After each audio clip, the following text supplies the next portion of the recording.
chance for Cherry Tigo. Back set onto the... Stars, I'm a fool for your love.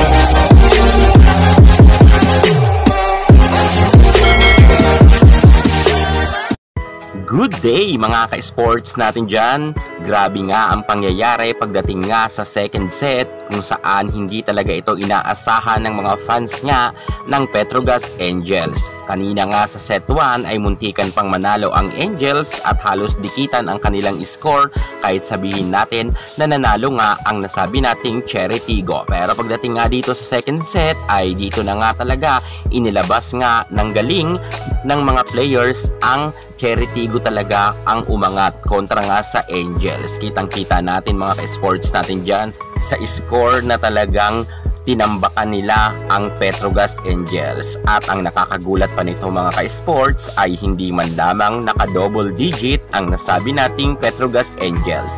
Sa kasaysayan nga pagdating sa larangan sa volleyball, ito na ang pinakamababang score ng Petrogas Angels. At ang nakagawa pa nga niyan, walang iba kundi ang Cherry Tigo. Kung sa Kremlin Cool Smashers ay talagang pumapalag nga sila, pero pagdating nga ngayon sa Cherry Tigo ay bukang hindi nga talaga sila pinaporma ng kupunan ni Chang Abby Maranyo. Bilib rin ako ngayon kay Chang Abby Maranyo, talagang ang kanyang leadership ay narito nga sa Cherry Tigo. Nagpapakitang gilas naman itong si Maranyo, kung kaya siguro nakakasabay rin ang kanyang mga co-players. At syempre mga ka-sports, alam rin naman natin kasi na ang Petrogas Angels kung saan sila nagkulang. Sa receiving talaga mga ka-sports, sobrang hina nga ng kanilang floor defense at sobrang dami pa nga nilang error. Yan talaga ang nagpatalo nga sa Petrogas Angels at mukhang nawalan na nga sila ng ganang maglaro pagdating sa second set at hindi na nga sa kanila bumalik. Kahit nga counting momentum ay nawala na nga silang pag-asang manalo dito nga sa Cherry. Nagtuloy-tuloy talaga ang score ng Cherry at ang kanilang score ay umangat talaga ng todo.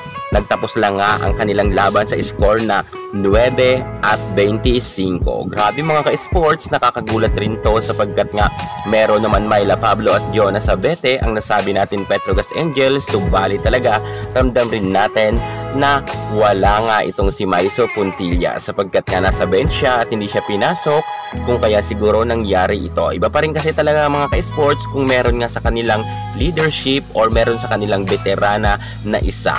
At kitang-kita natin na malaking impact yan na wala nga itong si Maiso Puntillas. Gayunpaman, babawi raw sila sa third set. Ayon kayan kay Myla Pablo at kay Remy Palma. Abangan na lang natin ang kanilang games.